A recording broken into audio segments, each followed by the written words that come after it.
So that's the other thing, like, I think I did differently, which is like, just don't self-depreciate. It's toxic.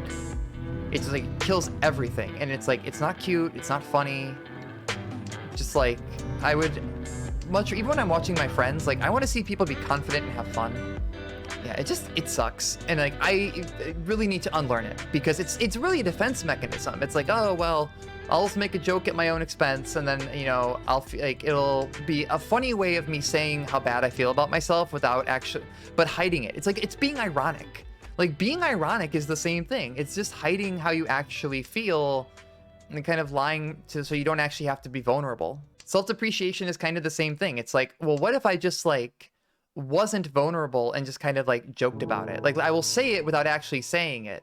And like, oh, I only enjoy this thing ironically. No, fuck, just say you enjoy it. But that takes courage. It takes, you know, some gusto to be vulnerable and take that risk and say, no, I actually do enjoy doing this.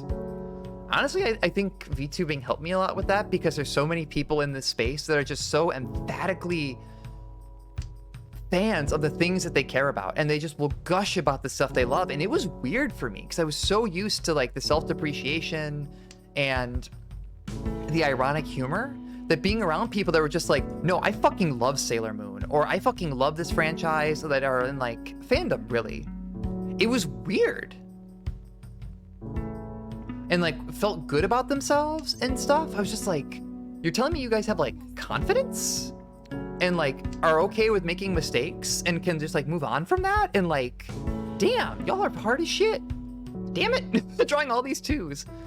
And that's something I don't think people talk about as like much. Like when I was growing up, I think I kind of internalized this idea that being like very aloof and dismissive was like being strong. I don't think that's true anymore.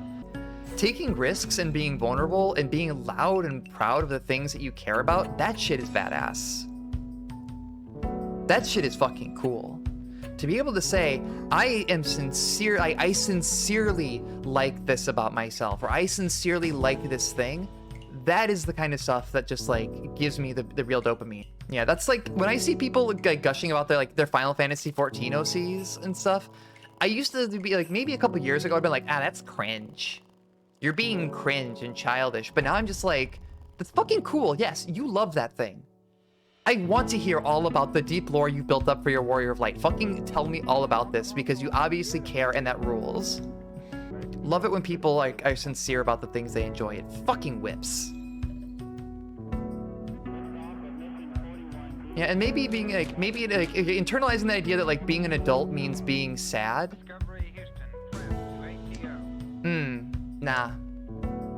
There is a better world that is possible, and it can be achieved via Live 2D. Agree with that. That it's like 2005 to 2010 was like internet persona years, and then 2010 to 2020 was like learning to hate ourselves because we enjoyed things, and everything had to be ironic, and everything had to be detached. And I think, and now culturally we're shifting back to, no, it's okay to like things. The hard part is like, you got to unlearn that 10 years of self-depreciation and irony. But it's a process, but it's something that can be done. So one of this is kind of in the same vein about like sincerely liking things. For many, many years, I never went to anime conventions. So I grew up around the Schaumburg convention center where ASEN is held. And I never went. Even my friends would go, and I'd always be like, no, that's cringe and dumb. I don't want to be seen there. It's cringe to like anime. So I never went to these things. And then one day I met a guy via Team Fortress 2, and I went to ASEN and I hung out with him, and I had a great time.